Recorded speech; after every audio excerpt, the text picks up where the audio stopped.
12連敗を喫したニューヨークメッツを下回るチームが今のメジャーリーグに1球団だけ存在する。日本時間4月24日の試合では連敗阻止をかけ、今季ここまでサイ・ヤング賞級のピッチングを見せていたエース・サンチェス投手がマウンドに上がったものの、6回途中6失点と悪い流れに飲み込まれてしまう。この試合も結局1点差ゲームに敗れてカブスにスイープを食らい、一方は9連勝、もう一方は9連敗と明暗がくっきりと分かれる結末となった。その結果、フィリーズの勝率はメッツを下回りナ・リーグ東地区の最下位に沈み、また29球団の新しいおもちゃが誕生している。ここからそんなフィリーズに対する識者の議論や提言を紹介していく。It's going right for this Philadelphia team. And now, Train, this is a team that has the honor of something that we thought the Mets were going to have, like the biggest disappointment in baseball.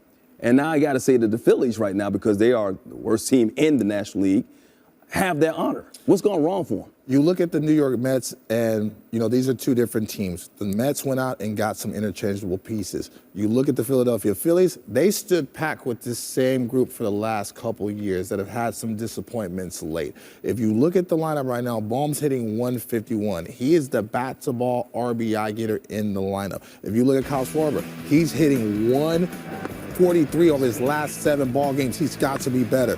Trey Turner, even with his speed, hitting 138 over his last 7 ball games, slugging 172. That is unacceptable because you have to provide traffic. Then on the mound, Aaron Noah's got a 5, and Jesus Luzardo, who's my boy, almost got a 7. Wow. These are guys, and you just gave him some money. These are guys that you need to lean on the front line of the rotation. What is shocking is I didn't think the starting pitching rotation was going to be this poor this early. Yes, they lost Ranger Suarez in that rotation, but they have Sanchez, they have Luzardo, they have Nola, Wheeler will be back.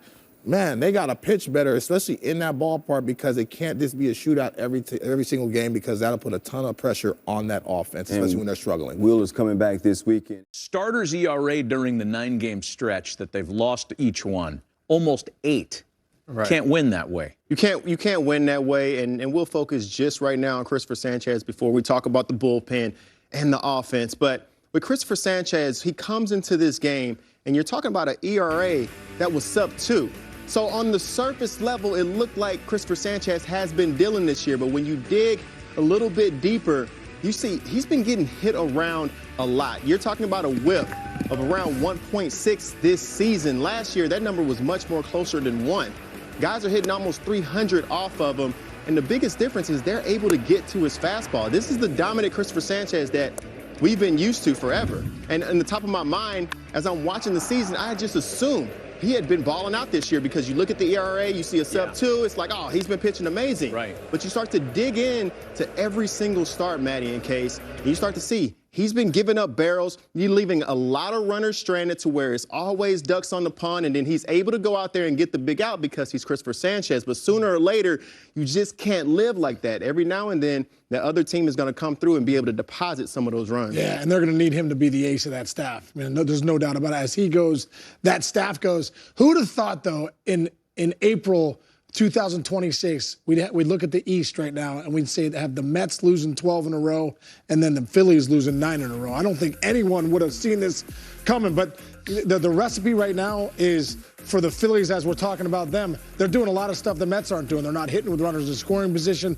They're not really pitching well on any facet of the game, and they're just flat out struggling right now. I think of this Phillies team and going back to spring training, talking to Rob Thompson, I was able to cover these guys during spring. He was excited. You had a true bullpen this year. You had Brad Keller that's over here. You have Alvarado who's coming back. You have Yohan Duran. Now Yohan Duran is hurt. Brad Keller gave up a big homer today. Alvarado gave up a big hit in the 9th. The guys just haven't been clicking on all cylinders to where if the bats are going, then you get getting up runs. The times that you don't give up any runs, you're not scoring any runs. It's just a tough back and forth, but I really like what Kyle Schwarber said.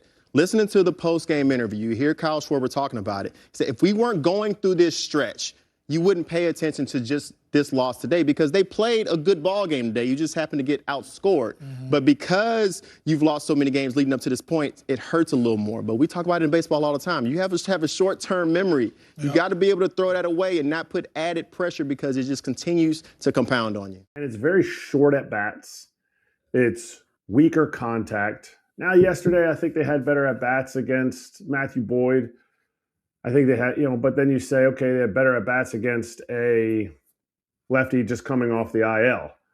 but they didn't string those runs together. It's all well and good. If you're cutting down strikeouts, that's awesome. If it's at the expense of slug, that's not awesome. And you have to be able to drive the ball. And they are in a serious funk right now. You sit here and you go, is it just going to be Schwarber and Harper? Is the whole team cooked at the same time? No, I don't think either of those is true. And so I think it's time to start betting high on the Phillies, because I don't see them doing this the whole year. Have they dug themselves a big enough hole that they can't make the playoffs? Yeah.